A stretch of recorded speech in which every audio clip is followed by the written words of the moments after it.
వాక్యం ఏం పలుకుతుంది అని అంటే 30వ సంవత్సరంలో అంటే ఏజ్కేల్కి 30 సంవత్సరాలు ఉన్నప్పుడు దేవుడు తనకి పిలుపునిచ్చాడు.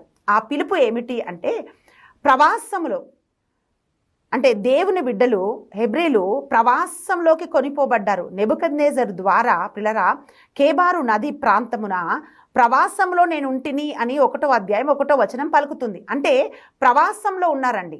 యెరూషలేము దేవాలయం దగ్గర లేరండి. అయితే ప్రవాసంలోకి వీళ్ళు ఉన్నారు. ఏజ్కేల్ గ్రంథము 2వ అధ్యాయము 3 నుండి 6 వచనాలు ఇది మీరు చదవాలండి. ఇది చదివినప్పుడు ప్రిలరా అక్కడున్న ప్రవాసంలో ఉన్న ప్రజలు ఎటువంటి వారో అది చదివినప్పుడు మనకు అర్థమవుతుంది.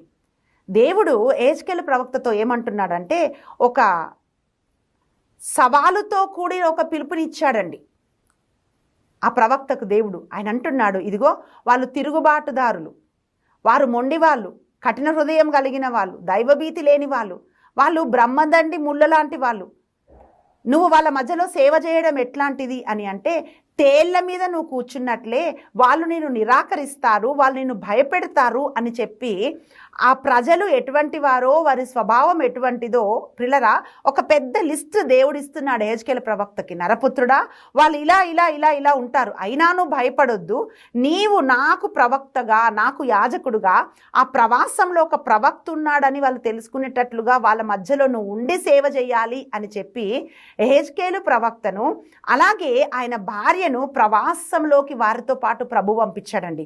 అక్కడ ఆయన సేవ చేస్తున్నాడు. చూడండి, ఇలాంటి భయంకరమైన చెడు తలంపులో ఉన్న వారి మధ్య అంటే వాళ్ళకి ఎటువంటి ఒక అపోహ ఉంది అంటే యెరూషలేములోకి మేము తిరిగి వెళ్తాము, ఆ ఆలయము మళ్ళీ అంటే అదే వైభవంతో కూడి ఉంటుంది, దేవుడు మమ్మల్ని ఇక్కడి నుంచి లేపుతాడు, మేము ఎట్లయినా జీవించినా సరే దేవుడు మమ్మల్ని వదిలిపెట్టడు అనే అబద్ధ బోధనల ద్వారా అబద్ధ ప్రవక్తల ద్వారా ప్రవచనాల ద్వారా అటువంటి ఒక ఆలోచనతో వాళ్ళు ఉంటున్నారు పిల్లరా.